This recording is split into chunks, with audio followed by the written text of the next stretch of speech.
Chapter 15 The Nobody Show 2013 New York was dead, and they were living in its ruined, dried-out husk. That was what Khaled would have said, Jess was fond of telling her. It had been stripped by wealth, more astringent than paint thinner, of all that had once made it dirty and alive. Where, Nina would ask, would she rather live?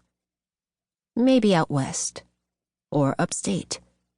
Maybe in rural New England, somewhere green. A place in which you weren't being slowly murdered just by breathing its air. What about Nina? There is nowhere else, Nina would say.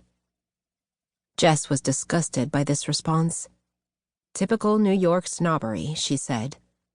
New Yorkers think they're worldly, but they have no idea how big the world is. She hadn't seen or spoken about Khaled in years, but had recently learned, from a former co-worker at the studio, whom she saw occasionally at openings, that he had died. It looked like a heart attack. Wasn't he a bit young for that? Nina wondered. 45, Jess said. So yes. Jess guessed it was drug-related. Nina wondered how she'd feel if Gregory died.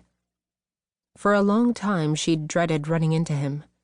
She had heard from Charles, with whom she emailed occasionally, that he'd moved back to New York with the Japanese woman from his school. And for a couple years she did see him, leaning against the railing of the overpass at the Astoria Boulevard station, gazing down at the BQE, studying face wash in the aisle of a Duane Reade near her office, sitting a few rows up in an overly air-conditioned cinema on Houston Street before a screening of The Third Man, a film he'd once recommended to her. Of course, on none of these occasions was it really him. She was spotting only the phantoms cast by her own subconscious, seeing in painful flashes.